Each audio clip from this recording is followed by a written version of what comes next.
എത്രയും പ്രിയങ്കരനായ നമ്മുടെ എല്ലാം ഉള്ളിൽ എന്നേ സ്ഥാനമുറപ്പിച്ച നമ്മുടെ മാഷ് സദാനന്ദൻ മാഷ്,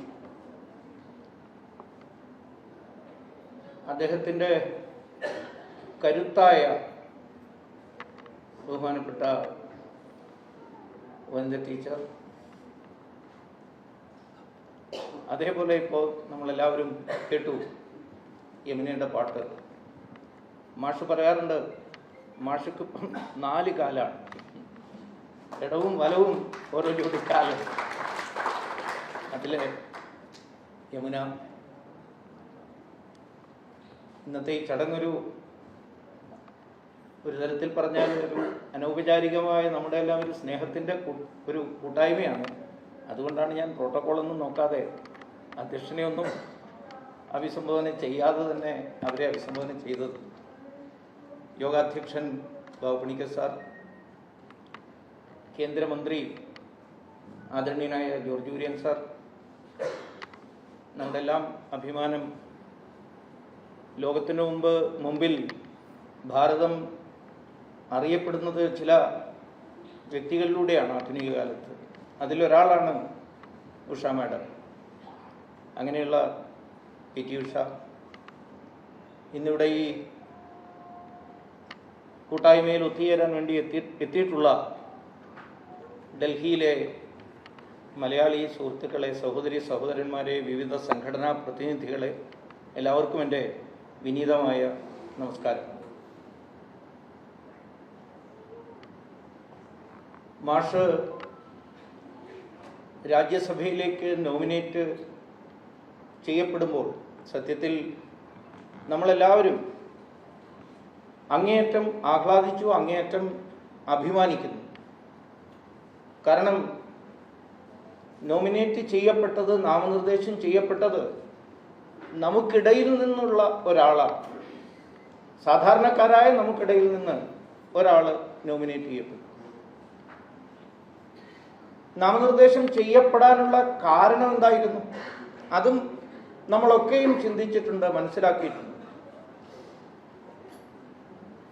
അദ്ദേഹം ജനാധിപത്യ ബോധത്തിൻ്റെ, ജനാധിപത്യത്തെ നിലനിർത്തുന്നതിന് വേണ്ടിയിട്ടുള്ള ഒരു പോരാട്ടത്തിൻ്റെ പ്രതീകമാണ്. ഞാൻ അതിനെക്കുറിച്ച് കൂടുതൽ സംസാരിക്കുന്നില്ല. ഒരു ചെറുത്തുനിൽപ്പിൻ്റെ പ്രതീകമാണ്. അതുമാത്രമാണോ മാഷ് ഈ സ്ഥാനത്തേക്ക് നാമനിർദ്ദേശം ചെയ്യപ്പെടാനുള്ള കാരണം? അദ്ദേഹം ഒരു ഉത്തമ ദേശീയ സംഘടനാ പ്രവർത്തകനാണ്. സാധാരണ പറയും ഓർഗനൈസർ പാർ എക്സലൻസ്. അങ്ങേയറ്റം നൈപുണ്യമുള്ള, പ്രവർത്തന സാമർഥ്യമുള്ള, ചെറുപ്രായത്തിൽ തന്നെ സംഘടനാ പ്രവർത്തനം എന്ത് എന്ന് തെളിയിച്ച വ്യക്തിത്വം. നേരത്തെ ഇവിടെ പറഞ്ഞു, സാധാരണ സംഘടനാ പ്രവർത്തകനായിട്ട് വളർന്നു. മറ്റൊരു ജീവിത സാഹചര്യമായിരുന്നു അദ്ദേഹത്തിൻ്റെത്, അദ്ദേഹത്തിൻ്റെ ഗ്രാമവും കുടുംബവും ഒക്കെ.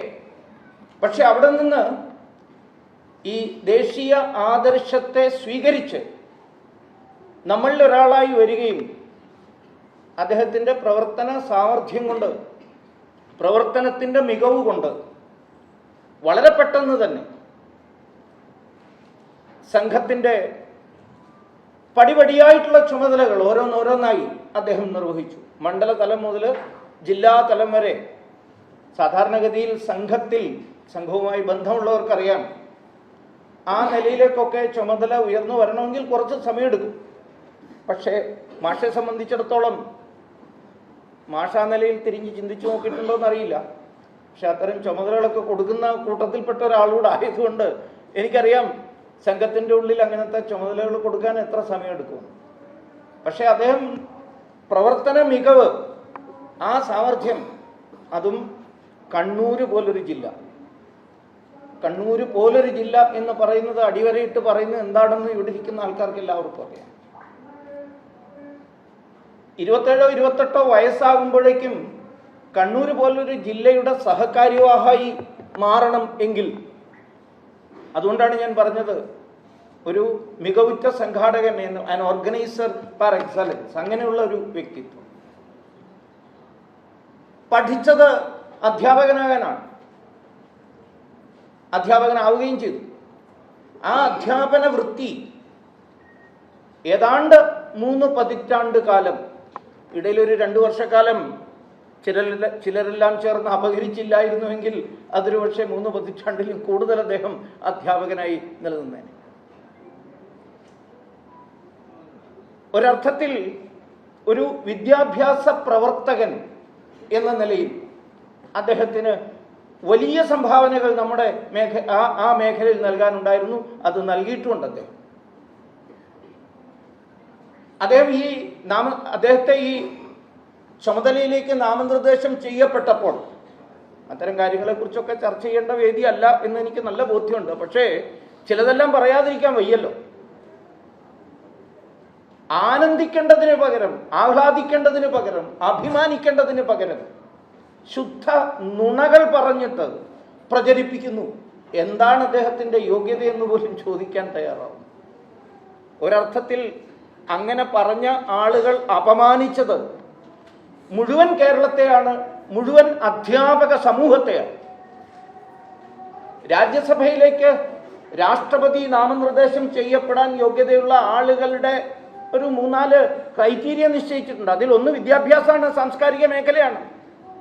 ഇപ്പൊ വിദ്യാഭ്യാസ മേഖലയിൽ പ്രവർത്തിക്കണമെങ്കിൽ അത് കോളേജ് അധ്യാപകർ പ്രവർത്തിക്കുന്നത് മാത്രമാണോ ഏറ്റവും പ്രധാനപ്പെട്ടത്? സ്കൂൾ അധ്യാപകർക്ക് ഒരു പങ്കുമില്ലേ? ലക്ഷോപലക്ഷം വരുന്ന ഭാരതത്തിലെ സ്കൂൾ അധ്യാപകരെ പ്രതിനിധീകരിക്കുകയാണ് അദ്ദേഹം ചെയ്തിട്ടുള്ളത്. സ്കൂൾ അധ്യാപന മേഖലയെ അതൊരു സുപ്രധാന മേഖലയാണ് എന്ന് തിരിച്ചറിയാത്തവരാണോ ഈ ചാനലിൽ വന്നിരുന്ന് ഇത്തരം വാക്കുകളൊക്കെ പറഞ്ഞത്?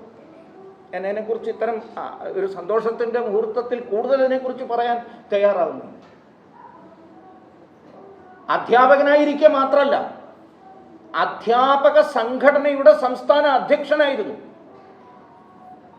വളരെ കാലം. എനിക്ക് വ്യക്തിപരമായൊരു അഭിമാനം കൂടിയുള്ളത്, ഞാനും ഒരു അധ്യാപക കുടുംബത്തിൽ നിന്ന് വരുന്ന ആളാണ്. അതുമാത്രമല്ല, മാഷക്ക് മുമ്പേ NTUവിൻ്റെ അധ്യക്ഷനായിരുന്ന ആളുടെ മകനുമാണ് ഞാൻ, അധ്യാപക സംഘടനയുടെ. അങ്ങനെ അധ്യാപക സംഘടന, അധ്യാപന മേഖല, വിദ്യാഭ്യാസത്തിന്റെ മേഖല, അവിടെയെല്ലാം തൻ്റെ കഴിവ് തെളിയിച്ച ആ വ്യക്തിത്വം എന്തുകൊണ്ടും ഈ പദവിക്ക് യോഗ്യനാണ്. എനിക്ക് ഇതുവരെ നാമനിർദ്ദേശം ചെയ്യപ്പെട്ട രാഷ്ട്രപതിയുടെ നാമനിർദ്ദേശത്തിനനുസരിച്ച് MP ആയിട്ടുള്ള ആളുകളിൽ എത്ര സ്കൂൾ അധ്യാപകരുണ്ടെന്ന് എനിക്കറിയില്ല. ഒരുപക്ഷെ ആദ്യമായിട്ടായിരിക്കാം സ്കൂൾ അധ്യാപനം നടത്തുന്ന ആൾക്കാരുടെ കൂട്ടത്തിൽ നിന്നൊരു വിദ്യാഭ്യാസ പ്രവർത്തകനെ ഈ പദവിയിലേക്ക് ഉയർത്തുന്നത്. ഇതൊരു അഭിമാനത്തിന്റെ മുഹൂർത്തമാണ്. ഭാരതത്തിന്റെ നല്ല ലോകമെമ്പാടുമുള്ള വിദ്യാഭ്യാസ രംഗത്തിന്റെ പൊതുവിദ്യാഭ്യാസ മേഖലയിലെ ഏറ്റവും പ്രധാനപ്പെട്ട ഒരു മേഖലയാണ് സ്കൂൾ വിദ്യാഭ്യാസം എന്നത്. അതിനെയും ചിട്ടപ്പെടുത്താൻ ഉതകുന്ന വിധത്തിലാണ് 2020 ദേശീയ വിദ്യാഭ്യാസ നയം രൂപപ്പെട്ടത്. ആ വിദ്യാഭ്യാസ നയം രൂപപ്പെടുത്തിയതിന് ശേഷം നടന്ന എത്രയോ ചർച്ചകൾ, എത്രയോ സെമിനാറുകൾ, എത്രയോ ഔദ്യോഗിക സമിതികളിൽ പോയിരുന്ന് ഈ വിദ്യാഭ്യാസ മേഖലയിൽ ഏത് വിധത്തിലുള്ള പരിവർത്തനമാണ് വരുത്തേണ്ടതെന്നുള്ളതിനെ കുറിച്ചുള്ള സുചിന്തിതമായ അഭിപ്രായം പല ഘട്ടങ്ങളിൽ രേഖപ്പെടുത്തിയ വ്യക്തിത്വം കൂടിയാണ് സദാനന്ദൻ മാസ്റ്റർ. അപ്പോൾ അദ്ദേഹം അധ്യാപന മേഖലയിൽ അധ്യാപകനായിരുന്നു എന്ന് മാത്രമല്ല, അധ്യാപക സംഘടനയുടെ സംസ്ഥാന അധ്യക്ഷനായിരുന്നു എന്ന് മാത്രമല്ല, വിദ്യാഭ്യാസം ഏത് വിധത്തിൽ മുന്നോട്ട് പോകണമെന്ന് നിശ്ചയിക്കുന്ന സമിതികളിൽ ഔദ്യോഗികമായും അനൗദ്യോഗികമായും തൻ്റെ അഭിപ്രായങ്ങളെ രേഖപ്പെടുത്താൻ കഴിഞ്ഞിട്ടുള്ള വ്യക്തിത്വം കൂടിയാണ്. ഇതുമാത്രമല്ല, ഞാനിവിടെ അദ്ദേഹത്തിൻ്റെ യോഗ്യത നിരത്താൻ വേണ്ടിയിട്ടൊന്നും വന്നല്ല, നിങ്ങൾക്കൊക്കെ അറിയാവുന്നതാണ്.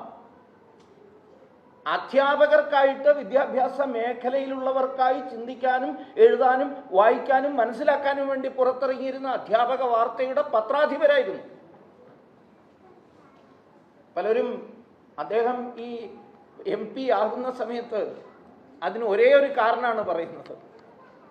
അതൊരു കാരണമേ അല്ല. അങ്ങനെയാണെങ്കിൽ 100 കണക്കിന് ആളുകൾ ഈ തരത്തിലുള്ള ആക്രമണം ഏറ്റുവാങ്ങിയവരുണ്ട്, കണ്ണൂരുമുണ്ട്, എല്ലാ ഭാഗത്തുമുണ്ട്. അതല്ല കാരണം. അദ്ദേഹം ഈ മേഖലയിൽ അദ്ദേഹം നടത്തിയ പ്രവർത്തനം നീ ചില പത്രപ്രവർത്തകരൊക്കെ ചോദിക്കുന്നുണ്ടായിരുന്നു അദ്ദേഹത്തിൻ്റെ യോഗ്യതയെക്കുറിച്ച്. അങ്ങനെയാണെങ്കിൽ കേരളത്തിലൊരു പ്രധാനപ്പെട്ട മലയാള ദിനപത്രത്തിൻ്റെ സഹപത്രാധിപരായിട്ടും അദ്ദേഹം ജോലി ചെയ്തിട്ടുണ്ട്. പത്രപ്രവർത്തകനും ആയിരുന്നു, അധ്യാപക വാർത്തയുടെ പത്രാധിപരായിരുന്നു, ജന്മഭൂമിയുടെ സഹപത്രാധിപരായിട്ടും അദ്ദേഹം ജോലി ചെയ്തിട്ടുണ്ട്. ഇങ്ങനെയെല്ലാമുള്ള പ്രവർത്തന മികവ് അതത് മേഖലകളിൽ പ്രവർത്തിച്ച് കാണിച്ചിട്ടുള്ള ഒരു വ്യക്തിത്വത്തെ കണ്ടെത്തുക, കണ്ടുപിടിച്ച ആ സ്ഥാനത്തേക്ക് ഉയർത്തുക എന്നത്, അതാണ് ഇന്നത്തെ സർക്കാരിൻ്റെ ഏറ്റവും വലിയൊരു മികവ്, ഏറ്റവും പ്രധാനപ്പെട്ട മികവ് അതാണ്. ഇന്ന് നമുക്ക് അരിപ്രാഞ്ചി, അങ്ങനെ പേര് പറയുന്നത് തെറ്റിദ്ധരിക്കരുത്, അരിപ്രാഞ്ചിമാരെ കാണാൻ കഴിയുന്നില്ല. ഒരു ഘട്ടത്തിൽ പ്രാഞ്ചിമാർ ആവശ്യം പോലെ ഉണ്ടായിരുന്നു. പത്മശ്രീ പുരസ്കാരമൊക്കെ കിട്ടുന്നതിന് മുമ്പ് അത്തരക്കാരുടെ വലിയ പെരൾച്ചയാണ് ഈ ഡൽഹിയിലൊക്കെ. അവരിങ്ങനെ വരികയാണ് പെട്ടിക്കണക്കിന് പൈസയുമായിട്ട്, എവിടേക്കോ പൈസ കൊടുക്കുക, പത്മ പുരസ്കാരങ്ങൾ വാങ്ങുക. പക്ഷേ ഈ കഴിഞ്ഞ 14 വർഷം കൊണ്ട് ഒരു ബ്രാഞ്ചിക്കും പത്മ പുരസ്കാരം കിട്ടിയിട്ടില്ല. പത്മ പുരസ്കാരം കിട്ടിയിട്ടുള്ളത് മുഴുവൻ യോഗ്യതയുള്ളവർക്ക് മാത്രമാണ്. ആ യോഗ്യതയെ അളക്കാൻ പ്രത്യേക വ്യവസ്ഥയുണ്ട്. പലപ്പോഴും, ക്ഷമിക്കണം, കുര്യൻ സാറിനൊക്കെ അറിയുമെന്ന് എനിക്കറിയില്ല, കേരളത്തിലെ BJP പ്രവർത്തകർ പോലും അത്ഭുതപ്പെട്ടിട്ടുണ്ട്. ചില സമയത്ത് ഉൾക്കാട്ടിൽ വിഷചികിത്സ നടത്തുന്ന സമർത്ഥയായൊരു വിഷചികിത്സാകാരിക്ക് പത്മ പുരസ്കാരം അനൗൺസ് ചെയ്ത്. എങ്ങനെയാണ് ഈ കഴിവ് അളന്നെടുക്കുന്നത്? ഡൽഹിയിലിരിക്കുന്ന ആളുകൾ, അതിന് വ്യവസ്ഥയുണ്ട്. കൃത്യമായിട്ട് കഴിവ് മനസ്സിലാക്കിയിട്ട് തന്നെയാണ് ചെയ്യുന്നത്. എനിക്ക് തോന്നുന്നത് അതേപോലെ കഴിവ് അളന്നു തിട്ടപ്പെടുത്തി ഭാരതത്തിൻ്റെ ഭരണ നിർവഹണം നടത്തുന്ന ആൾക്കാർ ഏറ്റവും യോഗ്യനായ ഒരു വ്യക്തിത്വത്തിന് ആ സ്ഥാനം കൊടുത്തിരിക്കുകയാണ്. അതുകൊണ്ടാണ് നമുക്ക് അഭിമാനം ഉണ്ടെന്ന് പറയുന്നത്, നമുക്കിടയിൽ നിന്നൊരാൾ ആ സ്ഥാനത്തേക്ക് ഉയർന്നത്. ഒപ്പം തന്നെ ഞാൻ തുടക്കത്തിലും പറഞ്ഞു, എല്ലാവരും ചർച്ച ചെയ്യുന്ന വിഷയമാണ്. രാജ്യസഭയിലായാലും ലോകസഭയിലായാലും ജനാധിപത്യത്തെക്കുറിച്ചൊക്കെ ഏറ്റവും കൂടുതൽ സംസാരിക്കുന്ന ചിലരിയ്ക്കുന്നുണ്ട്. അവരങ്ങനെ ഇരുന്നിട്ട് ജനാധിപത്യത്തെക്കുറിച്ചുള്ള ക്ലാസ്, ഹിന്ദിയിൽ പറഞ്ഞാൽ ഞാൻ ബാട്ട് രഹേ, അവരങ്ങനെ അറിവ് തരികയാണ് നമുക്ക് ഓരോരുത്തർക്കും. അങ്ങനെയുള്ള ചില ആൾക്കാരുണ്ട്. എനിക്ക് തോന്നുന്നത് അങ്ങനെയുള്ള ആളുകളുടെ മുമ്പിൽ മാഷ് വെറുതെ ഒന്ന് എഴുന്നേറ്റ് നിന്നാൽ മതി, ഒന്നും പറഞ്ഞില്ലെങ്കിൽ കുഴപ്പമില്ല, ഒന്ന് എഴുന്നേറ്റ് നിൽക്കുക. അപ്പോൾ ഇന്ന് തന്നെ നമുക്കറിയാം, 4-5 പേര് സത്യപ്രതിജ്ഞ ചെയ്തിട്ടും ഉത്തര ഭാരതത്തിൽ നിന്നുള്ളവരടക്കം ഏറ്റവും കൂടുതൽ കൈയടിച്ചത് ആരുടെ പേരവിടെ അനൗൺസ് ചെയ്യുമ്പോഴാണ് എന്ന് നമുക്ക് എല്ലാവർക്കും അറിയാം. അത് മാഷിന്റെ പേര് അനൗൺസ് ചെയ്തപ്പോഴാണ്. TV-യിലൂടെ നമ്മൾ എല്ലാവരും അത് കണ്ടതാണ്, മനസ്സിലാക്കിയതാണ്. കാരണം അവരുടെ ഹൃദയത്തിൽ മാഷുണ്ട്, എത്രയോ കാലമായിട്ടുണ്ട്. റിസൈലൻസ്, ഒരു പോരാട്ടത്തിന്റെ, പിടിച്ചു നിൽക്കിന്റെ, അതിജീവനത്തിന്റെ ഏറ്റവും വലിയൊരു ഉദാഹരണം എന്ന നിലയിൽ, ജനാധിപത്യത്തിന്റെ ഉത്കൃഷ്ടമായ മാതൃക എന്ന നിലയിൽ, ഇതെല്ലാം സംഭവിച്ചതിന് ശേഷവും നിങ്ങൾ കേട്ടിട്ടുണ്ടാവും, നിങ്ങൾ കണ്ടിട്ടുണ്ടാവും, പത്രക്കാർ ചോദിച്ചു ആക്രമണങ്ങളെ കുറിച്ചൊക്കെ. മാഷ് പറഞ്ഞത് ഉത്തരം ഇന്നിപ്പോൾ അദ്ദേഹം പറയുമായിരിക്കാം അദ്ദേഹത്തിന്റെ മറുപടി പ്രസംഗത്തിൽ. അദ്ദേഹത്തിന് ഈ പഴയ കാലം ഒന്നും ചകഞ്ഞെടുക്കാൻ സമയമില്ല. ഇനിയിപ്പോൾ ആരാണിതൊക്കെ ചെയ്തത്, എന്തിനാണ് ചെയ്തതെന്നൊന്നും ഞാൻ ചർച്ച ചെയ്യുന്നേ ഇല്ല. എനിക്ക് ഭാവിയിലേക്കാണ് നോക്കാനുള്ളത്. ആ ദൗത്യമാണ് പ്രധാനമന്ത്രി എന്നെ ഏൽപ്പിച്ചിട്ടുള്ളത്. എനിക്ക് നാളെക്കുറിച്ചാണ് ചിന്തിക്കാനുള്ളത്. എൻ്റെ സമൂഹത്തെക്കുറിച്ച്, എൻ്റെ നാടിനെക്കുറിച്ച്, എൻ്റെ കേരളത്തെക്കുറിച്ച് ആണ് ചിന്തിക്കാനുള്ളത് എന്ന് അദ്ദേഹം പറഞ്ഞു. ഇതാണ് യഥാർത്ഥ ജനാധിപത്യ ബോധം. ആ ജനാധിപത്യ ബോധമാണ് അംഗീകരിക്കപ്പെട്ടത്. അതിനുവേണ്ടി ജീവിതം സമർപ്പിച്ച ആളെയാണ് ഇന്ന് നമുക്കെല്ലാവർക്കും നമ്മളെ നയിക്കാനായിട്ട് കിട്ടിയിട്ടുള്ളത്.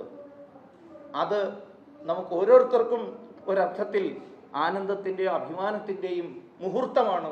അതുകൊണ്ടാണ് നമ്മൾ എല്ലാവരും ഇവിടെ ഒത്തുചേർന്നിട്ടുള്ളത്. അതൊന്ന് സന്തോഷിക്കാൻ അതിനു വേണ്ടിയിട്ട് എല്ലാവരും ഒത്തുചേർന്നിരിക്കുകയാണ്. ഭാരതത്തിൻ്റെ സമൃദ്ധമായ ഭാവിക്ക് ഈ നിലയിലുള്ള ഇത്തരത്തിലുള്ള നേതൃത്വത്തിൻ്റെ ആവശ്യമുണ്ട്.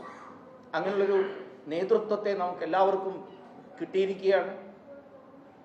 അദ്ദേഹത്തോടൊപ്പം ചേർന്ന് നിന്നുകൊണ്ട്, അദ്ദേഹത്തിന് ശക്തമായ പിന്തുണ നൽകിക്കൊണ്ട് നമുക്ക് കേരളത്തിൻ്റെ മാറ്റത്തിനും അതുവഴി ഭാരതത്തിൻ്റെ മാറ്റത്തിനും വേണ്ടി ഒത്തുചേർന്ന് പ്രവർത്തിക്കാം, പ്രയത്നിക്കാം.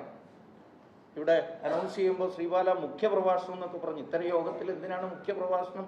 അതിനു മുമ്പ് എന്തിനാണ് ഒരു ഗീതം യമുന പാടിയതുകൊണ്ട് നന്നായി, നല്ല എല്ലാവർക്കും നല്ലൊരു പാട്ട് കേൾക്കാൻ പറ്റി. പക്ഷെ അങ്ങനെ ഒരു മുഖ്യപ്രഭാഷണത്തിൻ്റെ ഒന്നും ആവശ്യമില്ല. മുഖ്യപ്രഭാഷണം എന്ന് പറഞ്ഞാൽ ഒരു നീണ്ട പ്രഭാഷണമായിട്ട് ഞാൻ കണക്കാക്കുന്നില്ല. എനിക്ക് പറയാനുള്ളത് ഇത്ര മാത്രമേ ഉള്ളൂ. വളരെ കാലത്തെ അടുത്ത പരിചയം, വളരെ കാലത്തെ, അതൊരു പക്ഷേ ഒരു ചുരുങ്ങിയതൊരു 4 പതിറ്റാണ്ടെങ്കിലും ആയിട്ടുണ്ടാവും. മാഷ് പഠിക്കാൻ വേണ്ടിയിട്ട്, പഠിക്കാന്ന് പറഞ്ഞാൽ ടീച്ചറാവാൻ വേണ്ടിയിട്ടുള്ള, അധ്യാപകനാകാനുള്ള പഠനത്തിന് വേണ്ടി കേരളം വിട്ട് പുറത്തുപോയ ആ കാലഘട്ടം മുതലേ തന്നെ, അതിനുശേഷം മടങ്ങി വന്ന് പലതരത്തിലുള്ള ചുമതലകൾ വഹിക്കുന്ന കാലം മുതലേ തന്നെ, ഭാഗ്യം കൊണ്ട് അതേ സമയത്ത് കണ്ണൂർ ജില്ലയുടെ പകുതി ഭാഗത്തിൻ്റെ, പയ്യന്നൂർ ജില്ല എന്ന് പറയും, ആ ജില്ലയുടെ പ്രചാരകനായി പ്രവർത്തിച്ചിരുന്ന കാലമായതുകൊണ്ട് ഒരേ വിഭാഗിലെ പ്രവർത്തകന്മാരെന്ന നിലയ്ക്ക് പലപ്പോഴും ഒത്തൊരുമിച്ച് പ്രവർത്തിക്കാൻ കഴിഞ്ഞിട്ടുണ്ട്. അദ്ദേഹം ഏറ്റവും കൂടുതൽ അദ്ദേഹത്തിൻ്റെ താല്പര്യം ബൗദ്ധിക വിഭാഗത്തിലായിരുന്നു. ആ ബുദ്ധിപരമായ മേഖലയിൽ, വൈചാരിക മേഖലയിൽ ഏറ്റവും കൂടുതൽ പ്രവർത്തിച്ചിരുന്ന ആളെന്ന നിലയ്ക്ക് അതിനുവേണ്ടി ഉണ്ടാക്കുന്ന സംഘത്തിൻ്റെ ബൗദ്ധിക വിഭാഗത്തിൽ പലപ്പോഴും ചേർന്ന് പ്രവർത്തിക്കാൻ, ഒത്തൊരുമിച്ച് പ്രവർത്തിക്കാനുള്ള അവസരം കിട്ടുകയും ചെയ്തിട്ടുണ്ട്. പിന്നീട് ആ വലിയ ദുരന്തത്തിൻ്റെ ദിനമായപ്പോൾ, അന്ന് 1994 അന്ന് കണ്ണൂർ ഭാഗത്തല്ല, കുറച്ചുകൂടെ വ്യത്യസ്തമായ ചുമതല വഹിച്ചുകൊണ്ട് തെക്കൻ കേരളത്തിലായിരുന്നു അന്ന്. അത് വ്യക്തിപരമാണ്, ഞാൻ പിന്നെ അതിനെക്കുറിച്ച് കൂടുതൽ പറയുന്നത് ഉചിതമല്ല. എത്രയോ ദിവസങ്ങൾ വേണ്ടി വന്നു അന്ന് അദ്ദേഹത്തിനുണ്ടായ ആ അപകടത്തെക്കുറിച്ചുള്ള ഓർത്തുള്ള ആഘാതത്തിൽ നിന്ന് സ്വയം എനിക്ക് മുക്തനാവാൻ. എനിക്ക് മാത്രമല്ല, കേരളത്തിലെ എല്ലാ സംഘബന്ധമുള്ള ആളുകൾക്കും, മനുഷ്യത്വമുള്ള സർവർക്കും ആ ആഘാതത്തിൽ നിന്ന്, ആ അപകടത്തിൽ നിന്ന്, ആ അപകടമുണ്ടാക്കിയ വലിയ കുലുക്കത്തിൽ നിന്ന് സ്വയം രക്ഷപ്പെടാൻ, ആ ട്രോമയിൽ നിന്ന് രക്ഷപ്പെടാൻ ഞാനും വളരെ ദിവസങ്ങളെടുത്തു. കാരണം അത്രയേറെ അടുപ്പം അദ്ദേഹവുമായിട്ടുണ്ടായിരുന്നത് കൊണ്ട് മാത്രമായിരിക്കാം. സ്വയം സേവകൻ എന്നതോ സംഘടനാ പ്രവർത്തനം, സഹപ്രവർത്തനം എന്ന നിലയിലോ മാത്രമല്ലായിരുന്നു ആ ബന്ധം. അത് കഴിഞ്ഞ് ഞാനിപ്പോഴും ഓർക്കുന്നത്, ഇതേ വേദിയിൽ ഞങ്ങൾ രണ്ടുപേരും ഒരുമിച്ചിരുന്നു ഒരു 7-8 വർഷങ്ങൾക്ക് മുമ്പ്. നിങ്ങളിൽ പലരും അന്ന് ആ വേദിയിൽ ഉണ്ടായിട്ടുണ്ടാവണം, അന്ന് ആ പരിപാടിയിൽ വന്നിരിക്കണം എന്ന് ഞാൻ കരുതുകയാണ്. ഭാരതം മുഴുവൻ ഒരു റെട്രോസിറ്റി ക്യാമ്പയിൻ നടത്തിയിരുന്നു നമ്മളെല്ലാം ചേർന്ന്. റെഡ് ടെററിനെതിരായിട്ടുള്ള, കേരളം എന്നാൽ റെഡ് ടെററിൻ്റെ സിറ്റിയാണ്, അതുകൊണ്ടാണ് റെട്രോസിറ്റി എന്നതിന് പേരിട്ടത്. അങ്ങനെ ഒരു ക്യാമ്പയിൻ നടത്തിയിരുന്നു. ആ ക്യാമ്പയിൻ നടക്കുന്ന സമയത്ത് കണ്ണൂർ ഭാഗത്തുള്ള, കണ്ണൂർ മാത്രമല്ല കേരളത്തിൻ്റെ പല ഭാഗങ്ങളിലുള്ള സ്വയം സേവകരും സംഘബന്ധമുള്ള മറ്റാൾക്കാരും BJPയുടെ പ്രവർത്തകരും ഒക്കെ ഒരുമിച്ച് ചേർന്ന് ഈ അക്രമവാസന സ്വഭാവമാക്കി മാറ്റിയിട്ടുള്ള ഒരു പ്രസ്ഥാനത്തിൻ്റെ പ്രവർത്തനങ്ങളെ ഭാരതത്തിൽ മുഴുവൻ അറിയിക്കണമെന്ന് തോന്നി. കാരണം ഞാൻ നേരത്തെ പറഞ്ഞില്ലേ, പാർലമെൻറ്റിൽ ഉപരിസഭയിലായാലും അധോസഭയിലായാലും ചിലരെല്ലാം എഴുന്നേറ്റ് നിന്ന് ജനാധിപത്യത്തിൻ്റെ പാഠങ്ങൾ നമ്മളെ പഠിപ്പിക്കാൻ ശ്രമിക്കുന്നുണ്ട്. അവരുടെ തനിനിറം ലോകത്തെ അറിയിക്കാൻ വേണ്ടിയിട്ടൊരു പരിശ്രമം നടത്തി. ആ ക്യാമ്പയിൻ ഒരു വലിയ വിജയമായിരുന്നു. അതിൻ്റെ ഒരു പ്രധാനപ്പെട്ട പരിപാടി ഇതേ വേദിയിലാണ് നടന്നത്. അന്ന് മാഷിൻ്റെ കൂടെ ഞാനും ഒക്കെ ആ പരിപാടിയിൽ പങ്കെടുത്തിരുന്നു. ഏതായാലും ആ ക്യാമ്പയിൻ്റെ, മാഷിൻ്റെയൊക്കെ പരിശ്രമ ഫലമായി ഭാരതത്തിലൊട്ടേറെ വേദികളിൽ പോയി ഈ കാര്യം വിശദീകരിക്കാൻ മാഷ് ഈ സാഹചര്യത്തിലും അദ്ദേഹത്തിൻ്റെ വ്യക്തിപരമായ വിഷമങ്ങളെയൊക്കെ മാറ്റിവെച്ചുകൊണ്ട് ഭാരതത്തിലെ പല ഭാഗത്തും യാത്ര ചെയ്തതിൻ്റെ ഫലമായിട്ട് ഒരുപക്ഷെ അക്രമങ്ങൾ ഏറെ മുന്നോട്ട് കൊണ്ടുപോയാൽ തങ്ങളുടെ രാഷ്ട്രീയ ഭാവി തന്നെ അപകടത്തിലാവുമെന്ന് ബോധ്യപ്പെട്ടതുകൊണ്ടാവാം ഒരല്പം ശാന്തിയും സമാധാനവും ഒക്കെ അതിനെ തുടർന്ന് കൈവന്നു. പക്ഷേ എന്നാലും സത്യത്തെ ഉൾക്കൊള്ളാൻ ഇപ്പോഴും വളരെയേറെ മടിയാണ് ആ കൂട്ടർക്ക് എന്ന് ഒട്ടേറെ അനുഭവങ്ങളിലൂടെ നമുക്ക് മനസ്സിലാക്കാൻ കഴിയുന്നുണ്ട്. ഞാൻ ഏറെ ദീർഘിപ്പിക്കുന്നില്ല. മാഷിൻ്റെ സാന്നിധ്യം, ഡൽഹിയിലെ സാന്നിധ്യം, പാർലമെൻറ്റിലെ, രാജ്യസഭയിലെ അദ്ദേഹത്തിൻ്റെ സാന്നിധ്യം, അത് ജനാധിപത്യ വിശ്വാസികൾക്ക്, ദേശസ്നേഹികൾക്ക് എന്നും ഒരു ആശ്വാസമായിരിക്കും, അഭിമാനമായിരിക്കും. നേരത്തെ സൂചിപ്പിച്ചതുപോലെ അദ്ദേഹത്തോടൊപ്പം ഉറച്ചു നിന്നും നമുക്കെല്ലാവർക്കും നമ്മുടെ നാടിൻ്റെ നന്മയ്ക്ക് വേണ്ടി പ്രവർത്തിക്കാം എന്ന് മാത്രം സൂചിപ്പിച്ചുകൊണ്ട് ഞാൻ എൻ്റെ ഈ വാക്കുകൾ ഉപസംഹരിക്കുകയാണ്. വന്ദേ മാതരം.